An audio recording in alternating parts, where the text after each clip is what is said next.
కేసీఆర్ కు కవిత లేఖ రాయడం తెలంగాణ రాజకీయాల్లో ఇప్పుడు సంచలనంగా మారింది. పాజిటివ్ నెగిటివ్ ఫీడ్బ్యాక్లను లేఖలో ప్రస్తావించారామె.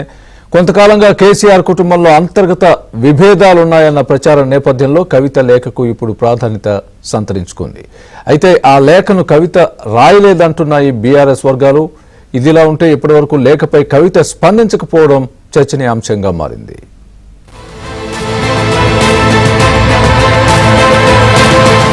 తెలంగాణ రాజకీయాల్లో సంచలనం. కేసీఆర్ కు కవిత లేఖ.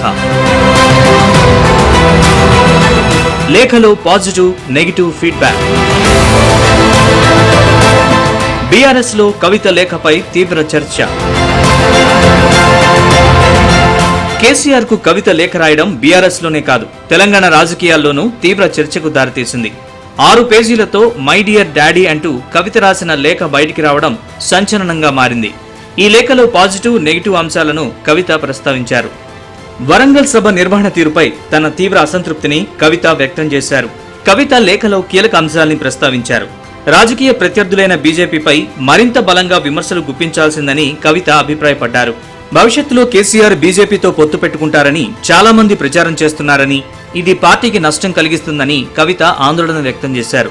వ్యక్తిగతంగా తాను కూడా బీజేపీ వల్ల అనేక ఇబ్బందులు ఎదుర్కొన్నానని, అందుకే బీజేపీని మరింత తీవ్రంగా లక్ష్యంగా చేసుకోవాలని సూచించారు. ఇటీవల జరిగిన ఎమ్మెల్సీ ఎన్నికల్లో బీఆర్ఎస్ పోటీ చేయకుండా బీజేపీకి మద్దతిచ్చిందనే సందేశాన్ని కాంగ్రెస్ ప్రజల్లోకి బలంగా తీసుకెళ్లిందని, ఇది పార్టీకి ప్రతికూలంగా మారిందని కవిత లేఖలో చెప్పారు. ఇక ఎస్సీ వర్గీకరణ గురించి ప్రస్తావించకపోవడం ఏం బాగాలేదని కవిత లేఖలో పేర్కొన్నారు.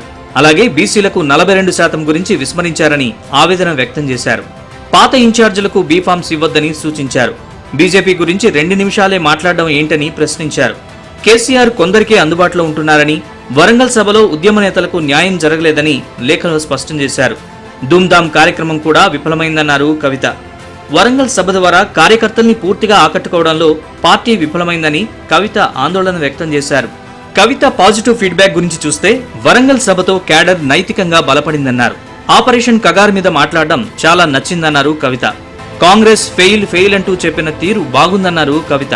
సీఎం రేవంత్ రెడ్డి పేరు తీసి తిట్టకపోవడం చాలా మందికి నచ్చిందన్న కవిత, సీఎం రేవంత్ రెడ్డి తిడుతున్నా మీరు హుందాగా వ్యవహరించారని చెప్పారు. అలాగే పోలీసులకు ఇచ్చిన వార్నింగ్ కూడా బాగుందని లేఖలో చెప్పుకొచ్చారు కవిత. కవిత లేఖతో బీఆర్ఎస్ లో లుకలుకలు బయటపడ్డాయన్నారు ప్రభుత్వ విప్ ఆది శ్రీనివాస్. బీజేపీతో పొత్తు పెట్టుకోవడానికి కేసీఆర్ సిద్ధమవుతున్నారని కవిత చెప్పకనే చెప్పిందన్నారు. భవిష్యత్తులో భారతీయ జనతా పార్టీతో బీఆర్ఎస్ పార్టీ కలిసి పనిచేస్తుందని చెప్పిన లేఖ ద్వారా వచ్చినటువంటి సందర్భాన్ని గుర్తు చేస్తూ మేము మొదటి నుంచి కూడా చెప్పాం, బీజేపీ బీఆర్ఎస్ ఒక్కటే అని. ఈరోజు కల్వకుంట్ల కవిత రాసిన లేఖతో రజతోత్సవం పేరిట జరిగిన సభలో బీజేపీని పల్లెత్తు మాట మాట్లాడుకుంటూ ఉండడాన్ని, కేసీఆర్ వైఖరిని కడిగేసిన తీరు చూస్తే మేము మొదటి నుంచి చెబుతున్నది ఈరోజు ఆ కుటుంబ సభ్యురాలే చెప్పినటువంటి పరిస్థితిని ప్రజలు గమనించాల్సిన సందర్భంగా కోరుతూ బీఆర్ఎస్ కొంత తడబడుతున్నది.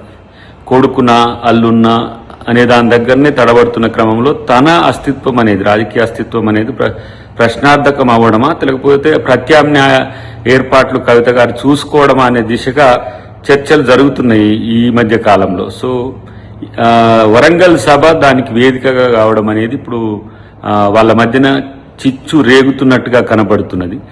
కాబట్టి దాన్ని కాంగ్రెస్ పార్టీ ఏదో ప్రచారం చేస్తున్నది, లేకపోతే కాంగ్రెస్ పార్టీ దాన్ని లీక్ చేసిందని చెప్పడం అనేది మాత్రం ఒక ఇంత ఆశ్చర్యాన్ని కల్పిస్తున్నది.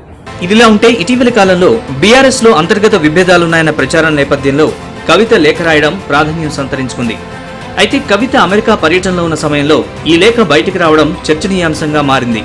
కవిత లేఖతో మున్ముందు ఎలాంటి పరిణామాలు చోటు చేసుకుంటాయన్నది హాట్ టాపిక్ గా మారింది.